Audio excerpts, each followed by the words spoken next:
Night biryani செஞ்சு சாப்பிடலாமா வாங்க. போகிறேன் அடி அலையே அலையே கண்ணு மொழி வாங்கி ஓடுற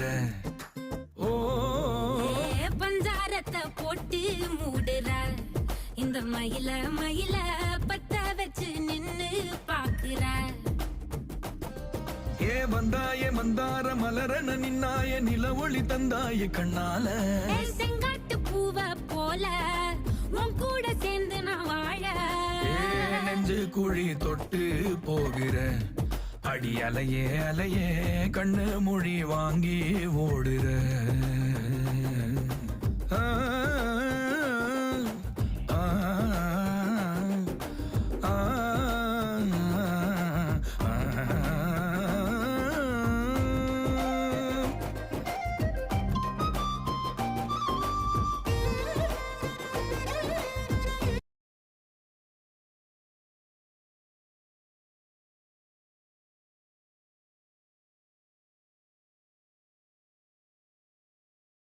பிரியாணி சாப்பிட்டு செம சூப்பராக இருந்துச்சு. நீங்கள் நைட் டைம் பிரியாணி ட்ரை பண்ணி பாருங்கள், செம சூப்பராக இருக்கும். ஸோ இந்த மாதிரி வீடியோஸ் நம்ம பேஜை ஃபாலோ பண்ணி சப்ஸ்கிரைப் பண்ணுங்கள். தேங்க்யூ ஃபார் வாட்சிங்.